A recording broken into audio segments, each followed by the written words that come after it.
Hello friends, welcome back into the Greengrass Golf Shop.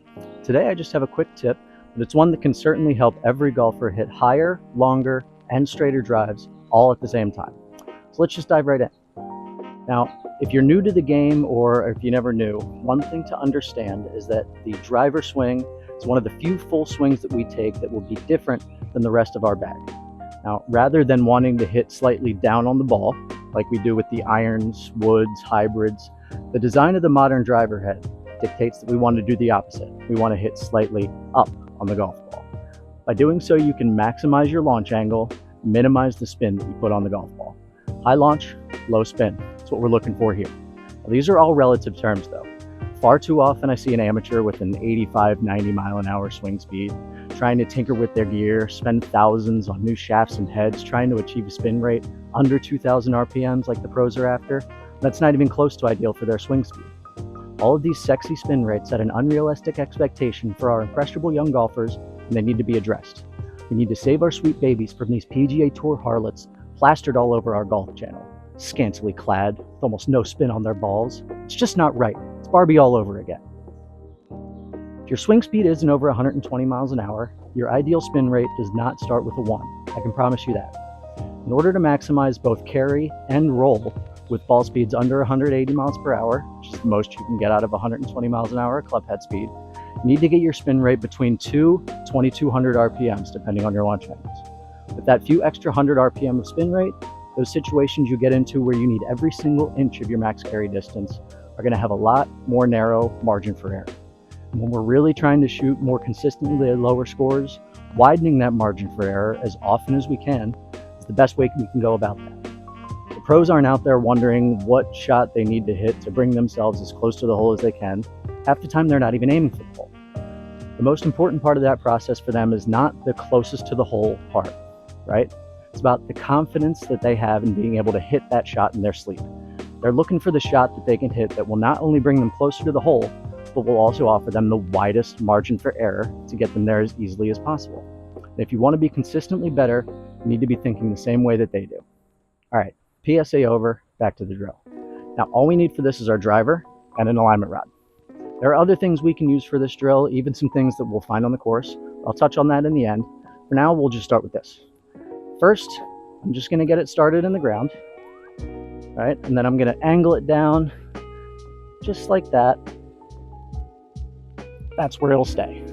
And when we're swinging with our driver, we really don't need more than 2 or 4 degrees. We don't need a ton of angle here to over accentuate like we do with our drills. Nothing too crazy, maybe 15 is probably too high the way I have it here. But that's the whole setup. All we're trying to do with this drill is pretend we have the ball teed up on the end of the stick here, right up to that spot, right over the tip. Now all we're going to do is take some practice swings. Try not to hit that stick. Now if I'm on the range, to groove that into the muscle memory, I'm going to set that up right outside the ball, take a few practice swings. That way I can just hit my practice swings, get my groove in, step in, take that same swing with the ball getting in the way. Now on the course, one of the great ways about the way they are designed is that most of the tee boxes that you're going to walk up to are built on sort of platforms. You have to walk up a slope to get to the tee. And you can use that for this drill. In his prime, VJ, when the driver had switched from the smaller ones to the bigger ones to get the feel for that, he used to swing up those hills to get him a really good feel for that upward angle of attack. Even if you don't have a slope or an alignment rod, you can easily pretend you have one now that you've seen this video. Start with the club and arm straight out, pretend the ball's about 1 or 2 foot in the air, take your practice swings from there, down and up that imaginary stick. Now the second most important part of this drill specifically is going to be the grip. Now in this drill, I'm going to double, triple, quadruple check, make sure my grip is in the right spot, especially that bottom hand being down more towards the bottom of the club instead of way over top.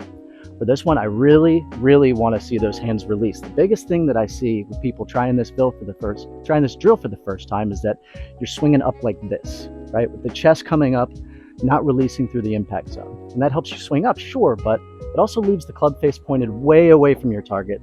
Creates a ton of unnecessary loft and back and side spin, and would certainly not fix the slice that we're trying to help with this drill.